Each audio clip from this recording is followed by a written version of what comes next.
Hey guys, James here, and welcome to my first review. Now for my first review, and this may come as a surprise to some of you, but I'll be talking about Garfield games. Garfield. Who doesn't have fond memories of sitting in front of the TV, watching the cartoons and the movies? Garfield was a character created by Jim Davis, which was a comic strip for newspapers in the 1980s. Then in 1982, Here Comes Garfield was released. Then, from 1983 all the way to the 90s, a whole series of Garfield cartoons was released. Then adapted into the movie in 2004, and then the sequel, Garfield 2, also known as A Tale of Two Kittens. It followed the adventures of Garfield, an orange, fat cat who goes on adventures with his dog friend Odie and his owner, John Arbuckle. Now, so many memorable characters are from that series alone, like Arlene, Garfield's girlfriend, Liz, John's high school love interest, Squeak, the one mouth, and let me repeat this, the one mouth that Garfield won't eat. In fact, Garfield doesn't really eat much, but anyway, and Normal. Don't get me started on that guy. Normal is the, you all know Normal, that cat who goes, "It's me, Normal, the cutest little cat ever." Remember that crap? And how does he retaliate? Not by telling him to leave him alone, or not telling on him. No, he sends it to Abu Dhabi. Yeah, Abu Dhabi.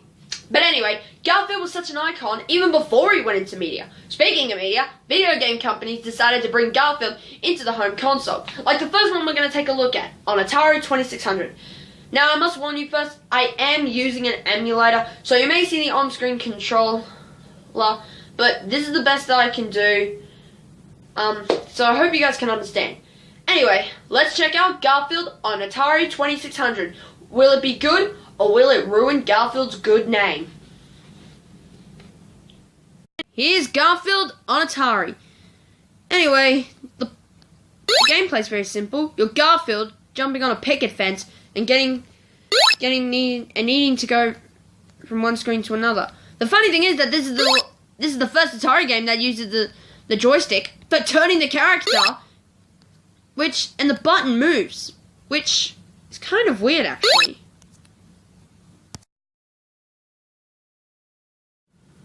I mean, think about it, that's kind of weird. Anyone who grew up with the Atari would know that the main moving apparatus is the joystick and the button usually performs an action. I mean, that's common sense, right? But apart from the fact that you're turning with the joystick, that's kind of moving, and the jump is basically an action. But whenever you press the button, it jumps on its own. Basically, this is what Garfield would look like.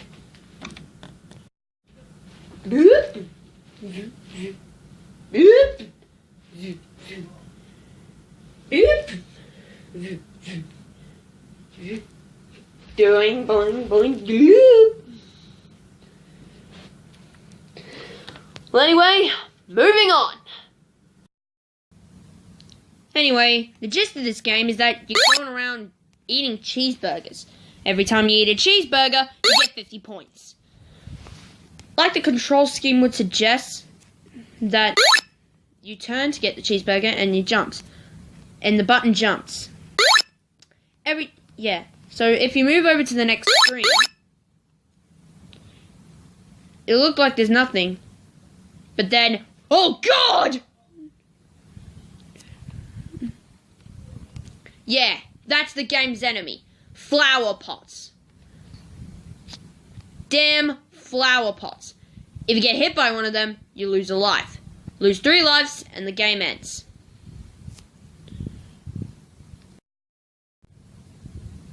After you face off in the flower pot, you come up against the house. Odie pops out as the chimney. Yeah, that's Odie. Or at least some dog, I think.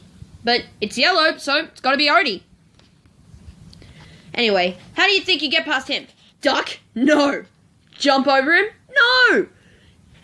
Well, you do jump, but instead you have to time it just right to get over the chimney.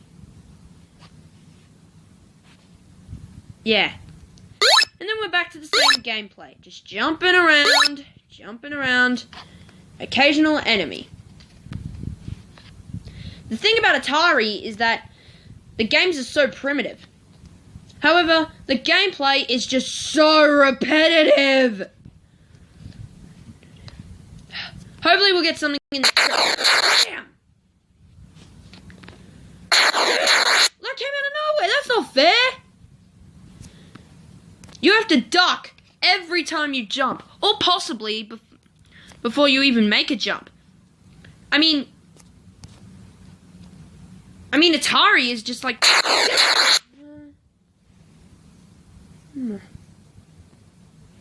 And boom, end of the game.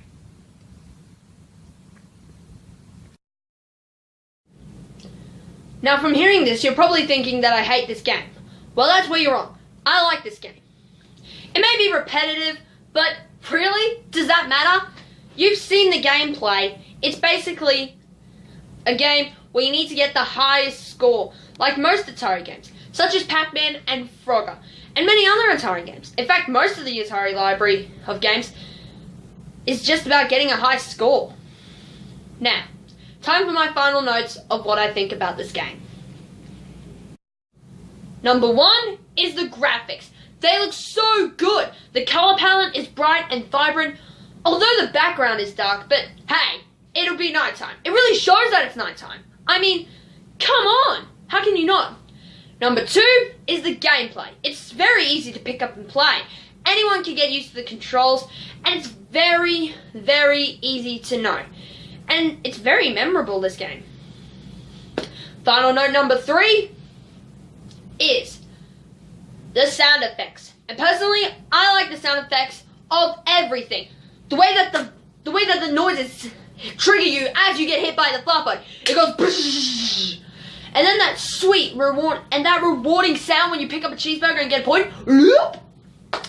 And the many, many color vibrance with the color vibrant graphics, awesome controls, pick up and play easy, and the sound effects.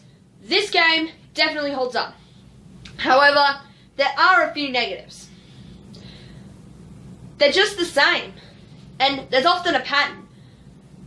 Go from one end to the other. Odie doesn't show up half the time. In fact, I don't remember Odie even... In fact, the only time Odie will show up is in the house.